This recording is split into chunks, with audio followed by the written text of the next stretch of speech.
Okay. Hi, everyone. Thank you so much for joining and watching this. My name is Michelle Vakinas. I'm the Executive Director of the Colette Louise Tisdale Foundation, and we are presenting this with Amanda Hahn from the Dahlia Center for Perinatal Mental Health. And this is looking at perinatal mood and anxiety disorders. Or overall perinatal or maternal mental health, which, might be a more popular word. Here at the foundation, our mission is to improve outcomes of pregnancy, childbirth, prematurity, and infancy, as well as aid in the grieving process through financial assistance, education, and advocacy. And we have a particular focus on education and education of issues that affect maternal and infant health. And so I am thrilled to have Amanda here with us so that she can talk about maternal mental health, which I know is a growing field and a lot of conversations are being had about it, but there's a lot of still unknowns, and so I'm looking forward to it. So thank you so much for being with us, and I'm going to hide myself and I'm going to kind of let you take away the show. All right. Thank you so much. Thank you for having me. So I'm Mandy. I'm a psychiatric nurse practitioner and also a certified nurse midwife. And I'm also certified in perinatal mental health. So in my practice, I've really found myself frustrated as a midwife at the kind of lack of availability of mental health care, especially for the prenatal and postpartum patients. So it's really hard to find mental health care in general. And people really don't want to take care of the pregnant and postpartum patients because of a lack of training and also a fear of liability. So typically, if providers do end up treating perinatal mental health, they end up giving incorrect recommendations because they either aren't familiar with the current research or they just completely disregard the patient's own functioning and quality of life. So I'm the owner of Dahlia Center for Perinatal Mental Health, and I specialize in prenatal and postpartum mental health, and we do telehealth in Illinois, and we do preconception counseling, medication management, and supportive therapy. So again, thank you for having me today. This is something that I'm really passionate about, and I'm really grateful to be able to share it. So what are the perinatal mood and anxiety disorders? So these are also called Pmads, and they include prenatal and postpartum depression, anxiety, obsessive compulsive disorder, bipolar disorder, PTSD, and postpartum psychosis. Up to 1 in 5 pregnant and postpartum patients will experience them, and that makes them the most common complication of pregnancy. In patients living in poverty, the rates can be as high as 1 in 3, which is very significant. It's really important to note that it's not only the pregnant patients that can experience Pmads, but their partners can also. Up to 1 in 10 fathers also experience the Pmads, and these are even higher in LGBTQ partners. The highest risk factor for the non-pregnant partner in developing postpartum depression is the pregnant patient also having a Pmad. And it can also be experienced by adoptive parents or after pregnancy loss too. And it can be a really difficult situation and a big strain on our relationship if both partners are experiencing a Pmad and neither of them feel supported and they often don't realize what's going on. More and more research is being done, and we're finding out that they have a lot of effects on parenting, on pregnancy, and on the child after they're born. So everyone always gets worried about the effects of medication in pregnancy, and they're worried about the baby. But it's really important to keep in mind that it's not risks of medication versus risks of doing nothing. It's risks of medication versus risks of the untreated mood and anxiety disorder. So many OBs, psychiatric providers, family members aren't aware of these risks and either brush off mood symptoms as normal. And they get told things like all pregnant patients are moody and tired, and it's normal to cry a lot postpartum. Or they'll tell patients that no medications are safe in pregnancy and they have to stop all of their medications. And patients hear this and they feel like they just need to suck it up and they're afraid to take medications, but they don't realize that they're still putting themselves and the baby at risk and lowering their own quality of life, which is really important. Suicide and drug overdose are the leading causes of maternal mortality, even higher than high blood pressure and hemorrhage. So these are directly related to untreated mental illness. So the baby blues are very common and are experienced by up to 80% of postpartum patients. These are considered normal, and they're caused by the hormone changes after giving birth, from not getting much sleep, and then just adjusting to your new role. They can last up to 2 weeks postpartum, and they should be gone by then. Symptoms include weepiness, irritability, impatience, just kind of feeling overwhelmed, trouble concentrating. If it lasts longer than 2 weeks, or if it's severe and includes thoughts that you or the baby would be better off dead, or if you're seeing or hearing things, then these are not the baby blues. And if you have pre-existing mental health problems and they come back or get worse postpartum, you don't need to wait that 2 weeks to see if it's real. The sooner you get it treated, the better. Mood and anxiety symptoms can begin during pregnancy and up to a year postpartum. But if they're untreated, they can last for years. They can also be just a relapse of a pre-existing mood or anxiety disorder that a patient had before and thought was gone, and now it's back again. Symptoms of depression can include feeling sad, some emotional numbing, inability to enjoy things that they used to enjoy, mood swings, excessive crying, kind of withdrawing from friends and family, having trouble bonding with the baby, loss of energy, hopelessness, worthlessness, shame, guilt, kind of all of those bad things that nobody really wants to feel.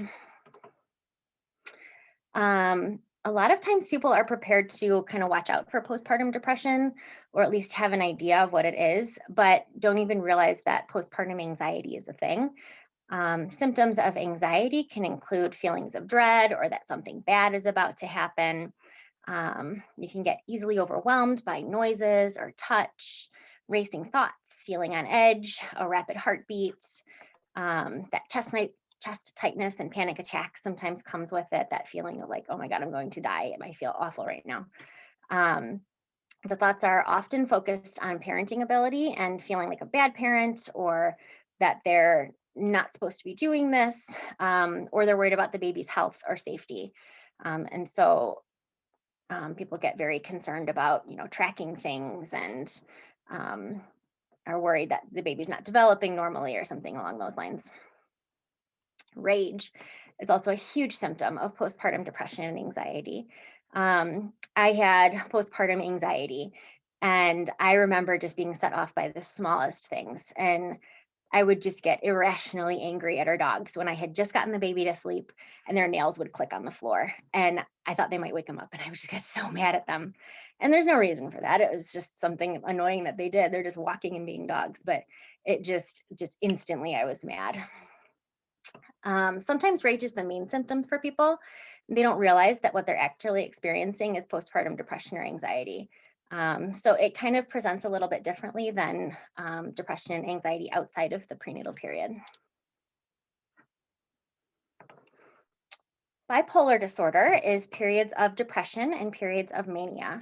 The first episode can present during pregnancy or the postpartum period, and is often misdiagnosed as postpartum depression. So if this is the first time that somebody is having some mood symptoms, it can be really difficult sometimes to kind of tease out if it's, just postpartum depression, or if it's a depressive episode of bipolar disorder that they're just experiencing for the first time.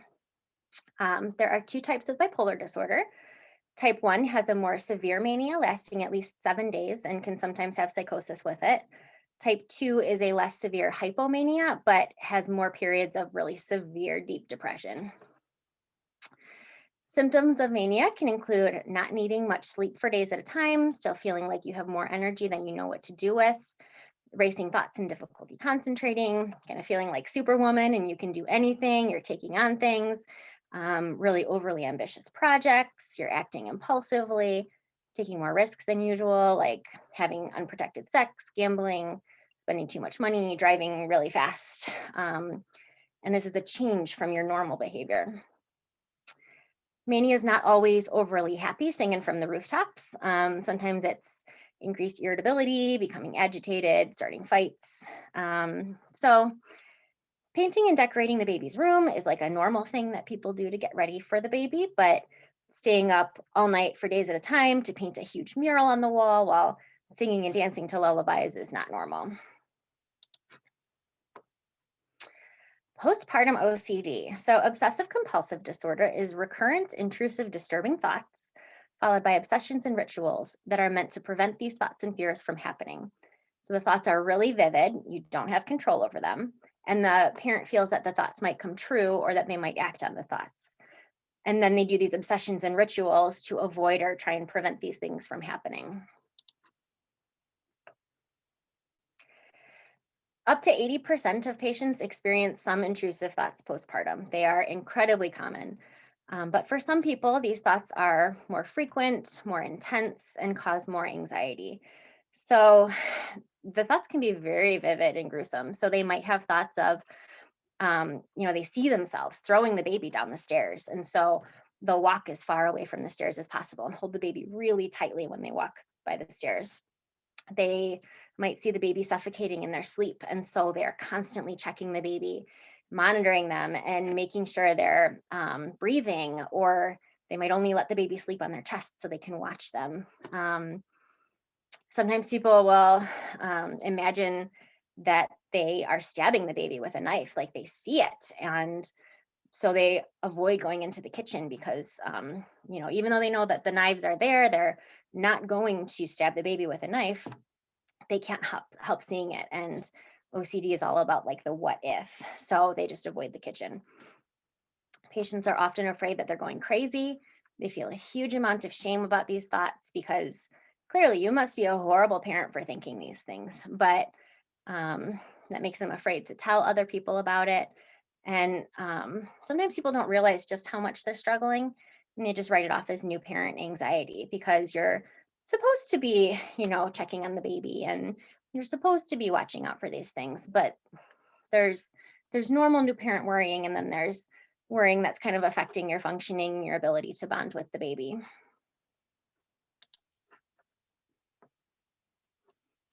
Postpartum post-traumatic stress disorder can be from the birth itself, or it can be related to previous trauma, such as physical or sexual abuse, that is coming back to the surface during the birth because something about the birth experience reminded them of that. Symptoms include re-experiencing of the trauma, so nightmares and flashbacks, avoidance of things associated with the trauma. So the patient might avoid going to the hospital where they give birth, or they can't watch Grey's Anatomy because of the beeping IVs in the background, and that makes them have flashbacks of something that happened. Negative changes in mood and thinking, so feelings of detachment, difficulty remembering details, depressed mood, and then increased arousal and reactivity includes trouble sleeping, trouble concentrating, being more irritable, having some hypervigilance where you're kind of always on the lookout, expecting something bad to happen. Prenatal anxiety is the biggest risk factor, but both depression and anxiety are often found with PTSD. The birth itself doesn't have to be kind of traditionally traumatic, where it's like this big emergency C-section or a hemorrhage and somebody almost dies. It could also be somebody who really wanted an epidural but had a really fast and intense labor, and they didn't have time to get the epidural. So they were just completely unprepared for the experience and how to cope with the pain. Could also be someone who had a really, really long labor, and then they pushed for hours, and then they needed a big repair, and then they couldn't hold the baby right away because they were too tired and in too much pain. PTSD can also happen after pregnancy loss, so it's not just full-term labor and delivery. Any loss can cause PTSD at any time. And new research is showing that up to 70% of patients with a baby in the NICU show symptoms of PTSD, depression, or anxiety. So there's a newer movement going on to try and start screening these patients more proactively. So if there's a baby in the NICU, then checking on the parents to see how they're doing, because there's a really strong likelihood that they're having a hard time. Postpartum psychosis is rare, but it's a medical emergency when it does happen. The biggest risk factor is a personal or family history of bipolar disorder. They're really strongly linked, and more recently it's thought to be maybe part of the bipolar spectrum or somehow related to it. It does respond really well to medications that are used for bipolar disorder, and bipolar disorder is one of the biggest risk factors. So symptoms begin suddenly, include delusions, hallucinations, extreme irritability and paranoia, very rapid mood swings. Many of the thoughts are similar to someone with postpartum OCD, but instead of being afraid of those thoughts and trying to prevent them from happening, they seem like they may be reasonable or a good idea. So these are the people that you hear about who believed that the baby was possessed and they had to drown the baby to save them. So it's really tragic, really scary, and it is a true emergency when it happens. Dysphoric milk ejection reflex, or DMARE, is not actually a Pmad, but it is something that does affect mood postpartum that many people don't know about. It's not really well known or understood. It's only even been recognized as existing in the last like 10 or 15 years. So it's still very new for the research. It is an intense feeling of anxiety and panic, agitation, or doom that occurs during letdown and lasts about 30 seconds or 2 minutes, but it is a very strong, intense feeling. It is caused by the sudden drop of dopamine during letdown when breast or chest feeding or pumping, so that initial milk letdown. Symptoms can last 3 to 6 months, and then sometimes they go away if people continue nursing. Sometimes they can last over a year, but a lot of times people with this stop nursing because it's so distressing to them. There's not really a recommended treatment available yet. There's some research being done on the antidepressant Wellbutrin, but it's still very preliminary.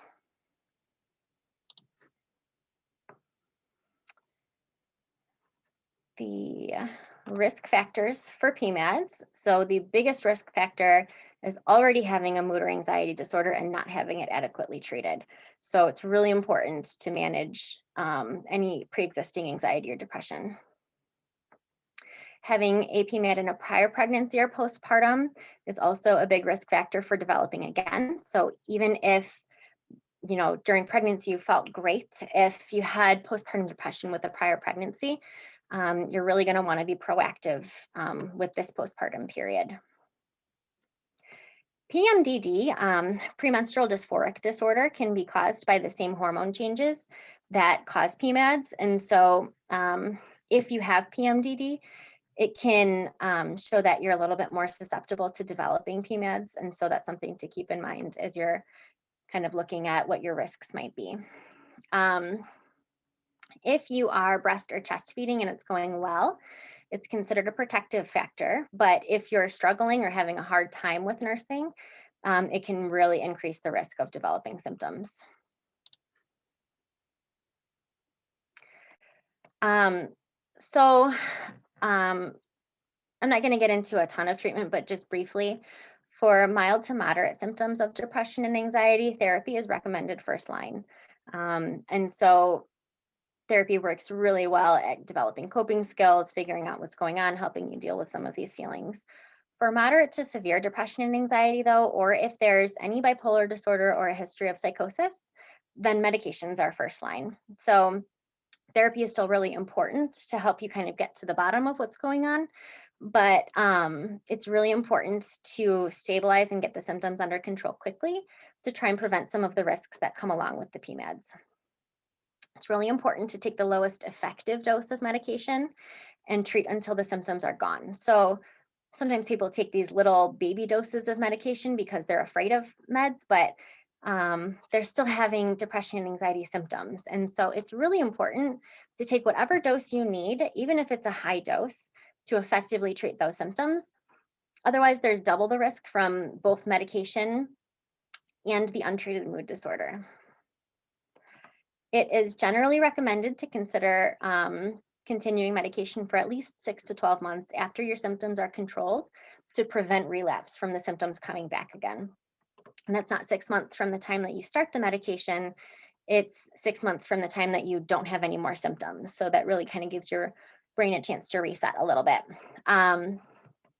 If you have really severe symptoms or have had problems recurrently, they just keep coming back again, then that might be a time to consider staying on it longer, sometimes even indefinitely if that's what you need.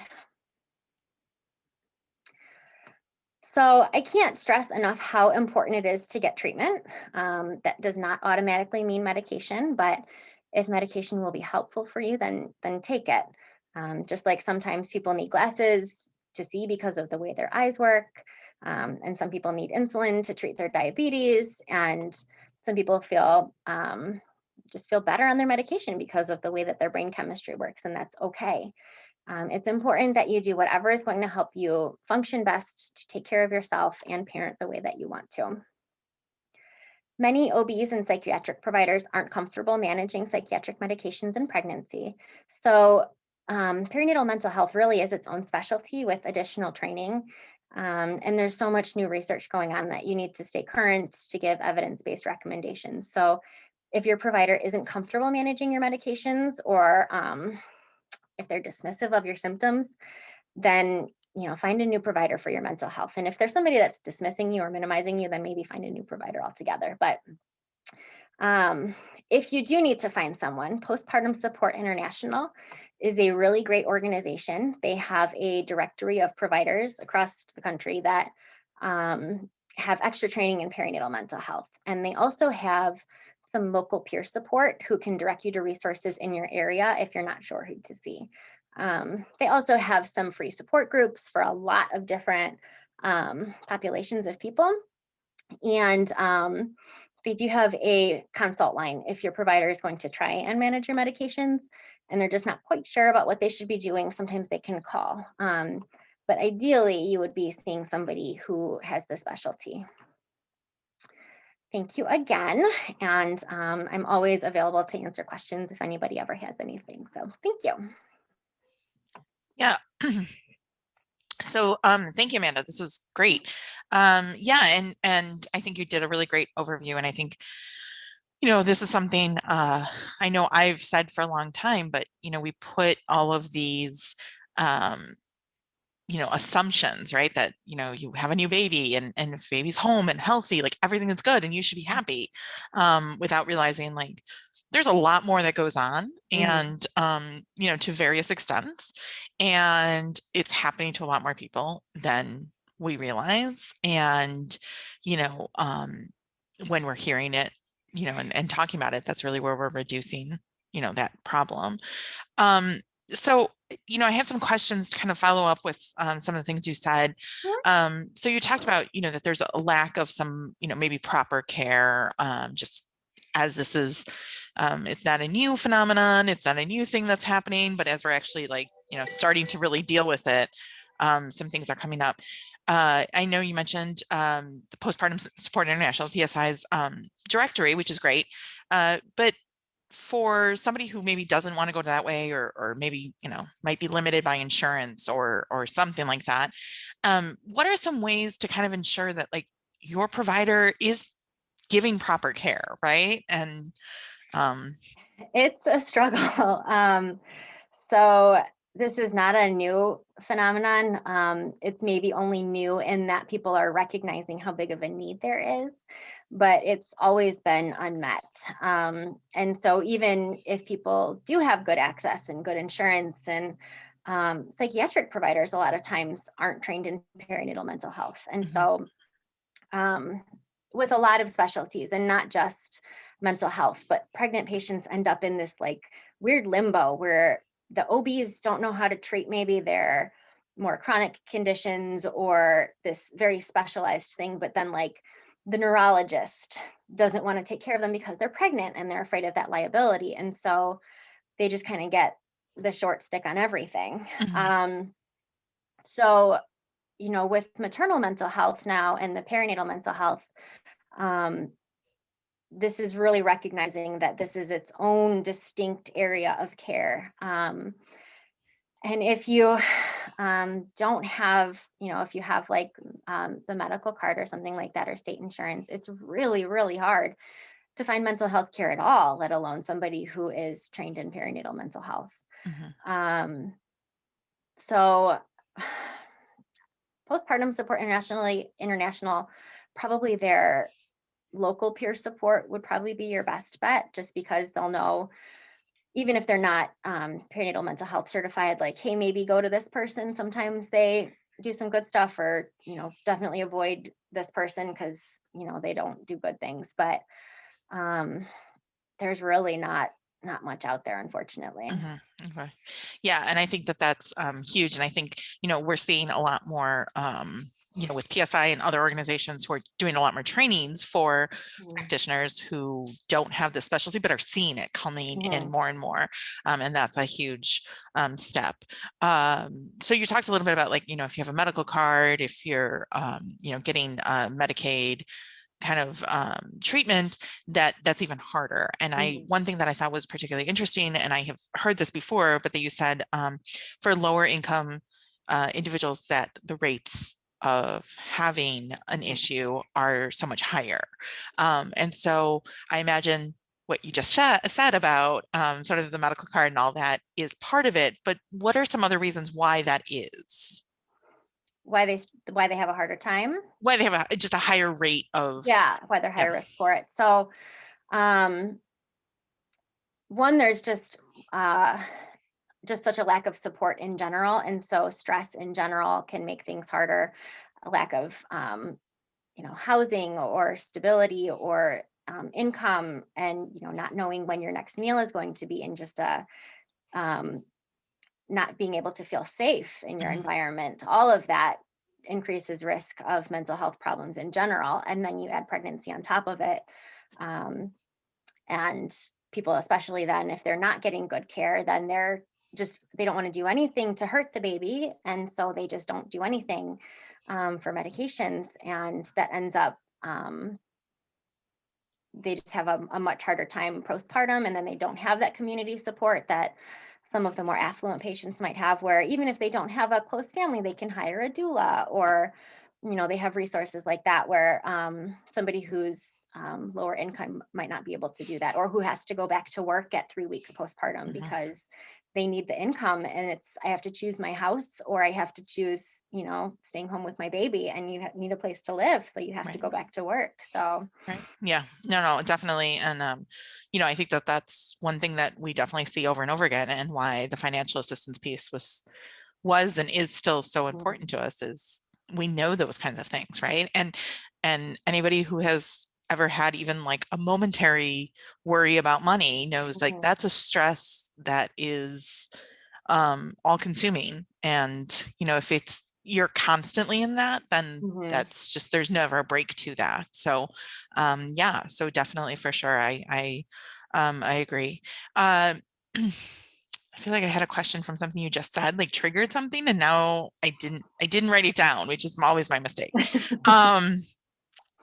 But I think so, whether this was my question or not, but I think we talked a lot about some of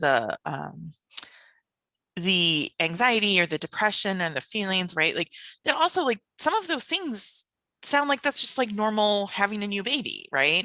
Like, you're sleep deprived, so yeah, you might be more irritable at some points. There was a couple times, we have a 10-month-old now, and I know there was a couple times where my husband and I snapped at each other in a way we wouldn't normally do, but because we were exhausted and we had a screaming child and all of that. Where's sort of the point that you kind of say, okay, this is not, where's the line between yeah, normal and and not and I normal? think it could Yeah. be kind of difficult. So what kind of tips would you say is sort of that line of, this may be something we need to worry about?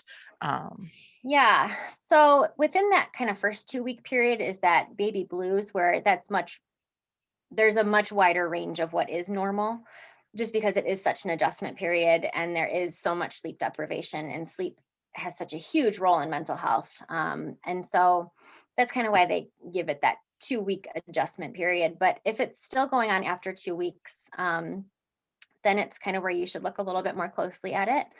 So kind of some things that I would look at would be, is it something that is more often than not, or is it something that, you just didn't sleep last night and you're kind of cranky today? Or, is this like, I was able to sleep last night and I still hate being a mom.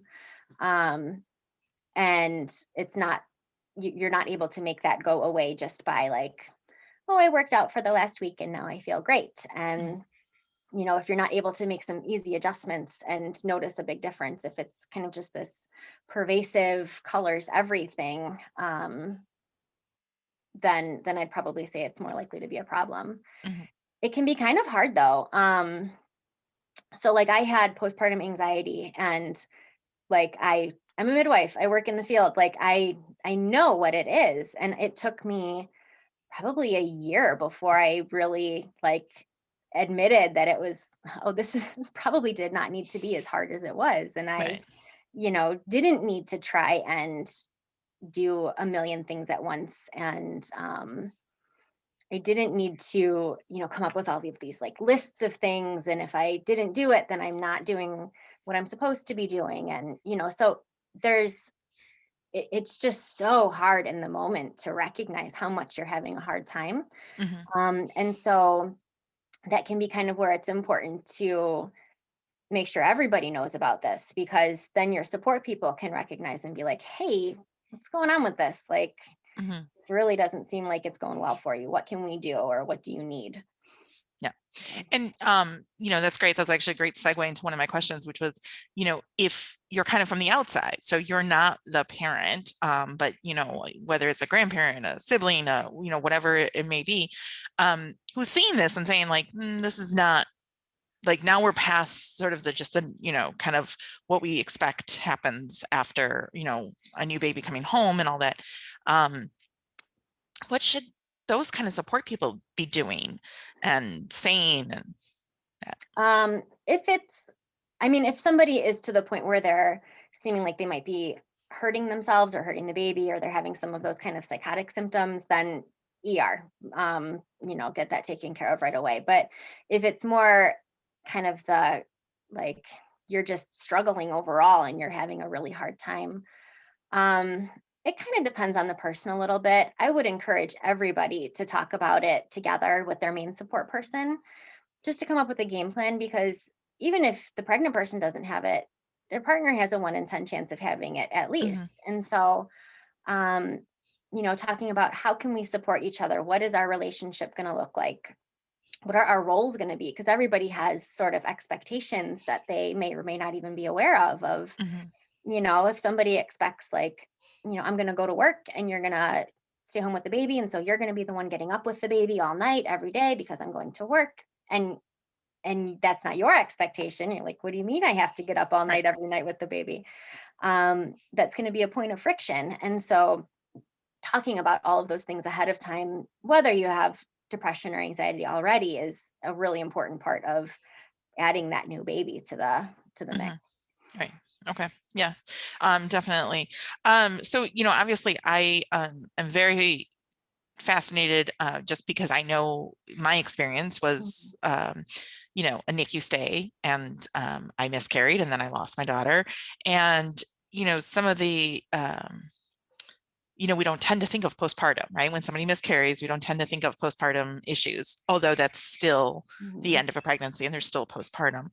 But what I kept coming back to was, how do you kind of separate? I mean, what's grief and loss and just those symptoms, and what's a postpartum issue? Yeah, and I don't know why we don't consider after loss as a more significant time than it is, because it Right. it really is. Um, and you still have those same hormone changes and everything that's going on, that can cause postpartum depression, but you have this whole other layer of grief that's going on Hmm. top of it. So it it can be really hard in the beginning, to tell what's okay and what's not, or what's not what's okay, but what is grief and what is a more of a mood and anxiety disorder. So I would probably say length of time that it's going on and impairment of functioning, and that it also doesn't necessarily, it doesn't need to be kind of diagnosed as one or the other.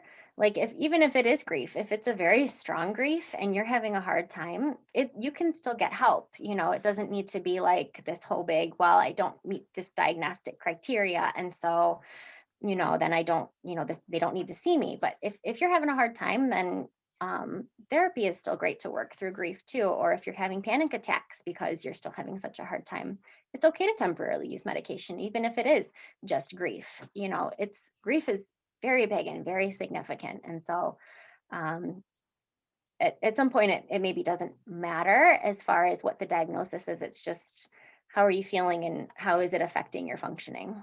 Mhm. Right. Yeah. Yeah. And I have anxiety normally, not related to pregnancy, and, was on medication. And after losing Colette, I finally had to realize, like, I need to be like, this level of medication is no longer working for me at this point. Mhm, And so, I went up in my medication. Um, basically because it was like, yes, I had control. I didn't have panic attacks for, mhm, you know, quite a few years. And all of a sudden I was having panic attacks and, or was feeling like I was about to have a panic attack all the mhm, time and those kinds of things. So, yeah, that definitely makes sense. And then you talked about, which I haven't heard this statistics, which is, something I definitely see, but the NICU families mhm, who are seen, at that point, we know that, we've always known that they're higher. And I think they're definitely one set, there's sets of parents that are really kind of ignored in this, mhm, because, NICU is such a crazy time and there's such focus on baby, even more so than, mhm, in a pregnancy and a baby that's coming home. Uh, mhm, what kind of, what kind of treatments or what kind of, approaches can a parent take who is saying, like, listen, all of my energy really needs to be on my child, and sort of ignoring them, their own self-care, right? Which is what we do. right. Um, and which is glamorized by society, is like, that's what we do. And what are sort of kind of ways you can see fitting this in? Um, well, I mean, kind of a cultural change needs to happen within Mhm, the NICU also, of recognizing that and doing some more trauma informed care of that it's not just all of the focus on the baby, that this baby is part of a family and they all are part of this and they're all affected. And so, being sure to explain things to the parents and talk parents through what's going on. And it can be very traumatic to go in and see all of these tubes hooked up to your baby and all of these monitors beeping, and you can only see the baby for, minutes at a time sometimes, or, depending on what the situation is. And so, kind of really trying to slow down for a minute and just help them kind of process what's going on and talk through, how they got there and what's going on, and that it's okay to be scared and that it's okay to um, not have to be like the, super strong powering through, source of support all the time, that that their mental health is important too, and the best way to take care of your family is to take care of yourself. mhm. And so just really encouraging that, I think. Yeah, yeah, makes sense. And then, kind of after loss, right? If for future pregnancies, I know, um, I definitely parent differently, and I Mhm, definitely am, more anxious in some regards as a result of having already lost a child. mhm, Um, and, kind of where is that, like, again, I guess we're going to go back to the line, right? Of mhm, like, so, you were saying some of, like, I wrote down like some of the OCD, like mhm, habits and routines. There are habits and routines that I think are, helpful. Like, I mhm, need to, like, I don't really sleep until I go upstairs and I can check and I can feel my son breathing. And mhm, then I feel like I'm like, okay, and then I can sleep for the night. mhm. And if I didn't do that, I don't know that I could sleep. Yeah. Um, those kinds of things. And that's not overwhelming. That's not something like obsessive, for me, but it is part of my routine. So, Mhm, I think like routines that make us feel better and, help us to be better parents, and be able to take care of ourselves and have sleep mhm. and those kinds of things. Where's that line into what, then might be classified as an OCD or as an anxiety or, something else? Yeah.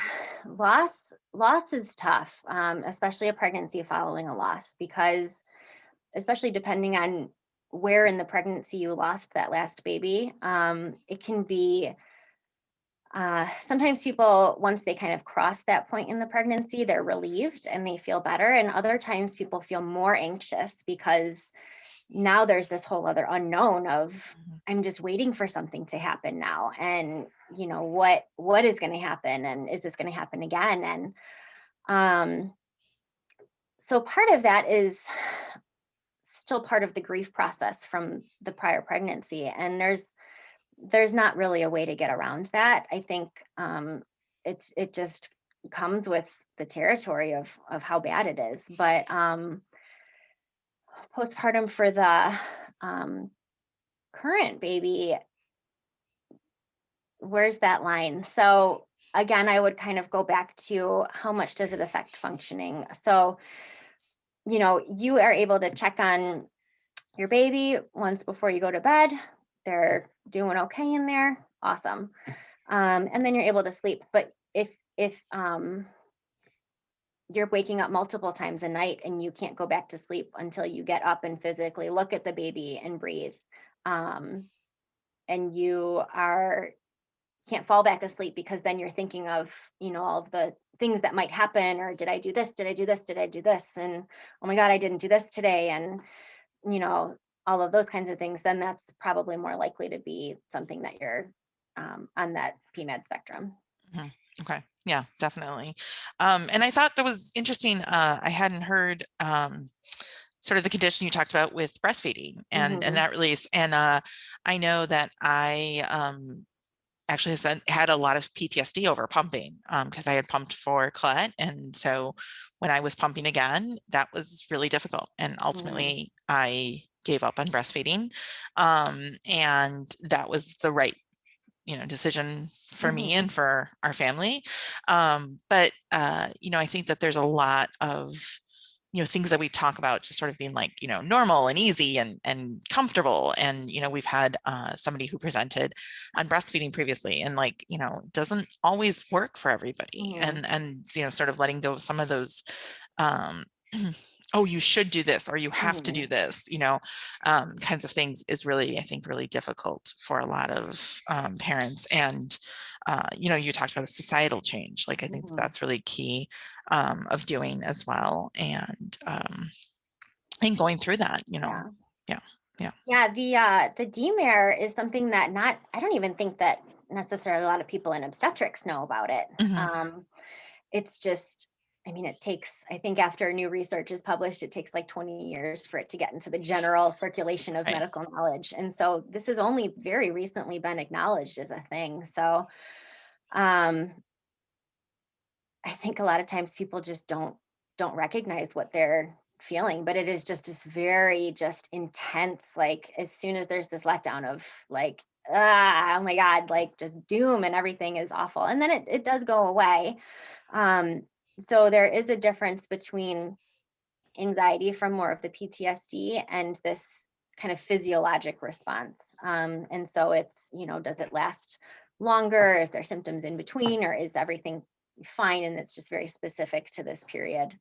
But yeah, people do stop breastfeeding because of it, or test feeding because it is so uncomfortable. And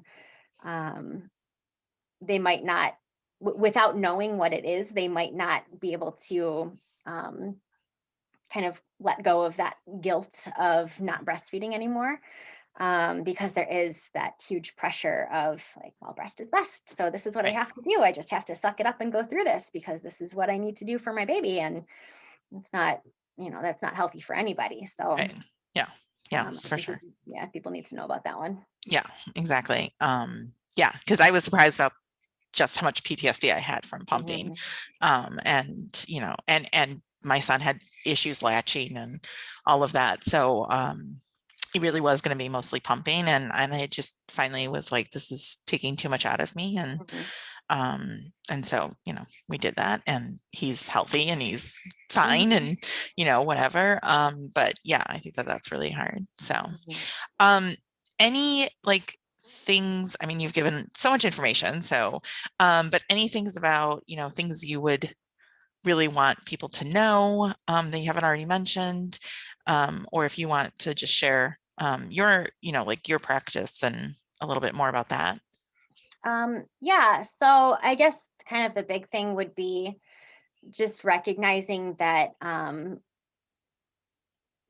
pregnant people and moms are expected to, like, it's like when you become pregnant, you're just this vessel for the baby, and everything is about the baby. And I think it's really important that people not default to that, and that people recognize that they're that they matter too, and how their functioning matters too. And um, treating the parents' mental health has such a big impact on the kids' mental health growing up, that it's one of the most important things that you can do.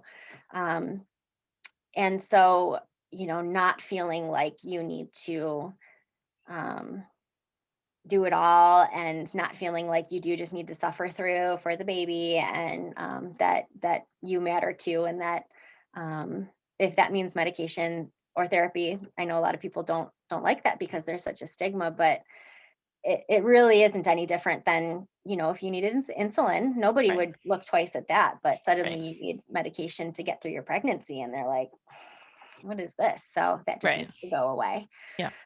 And then, yeah, for my practice, it's all online. So throughout Illinois, so that's kind of nice. So you don't have to kind of like, pack up your kids and go out and Mhm. postpartum. It's just from home. I like it from home too, because I can go up and see my 2-year-old in between and hang out with him. So that's kind of nice. Right. Um, and then, yeah, so I do medication management. I do preconception counseling. I'll do some supportive therapy. I'll do consultations if people have a provider and they just want a second opinion on stuff. So I'm really big on kind of education and kind of a shared kind of treatment plan, and whatever's going to work best for your situation. Mhm. Yeah. I think that's really important. But Yeah. yeah, All right. Well, thank you so much. I yeah, thank appreciate this. This you. was so helpful. And, I learned so much, and I'm sure everybody watching will learn so much. So thank you. And thank you for watching. Yeah, thank you. Bye. Bye.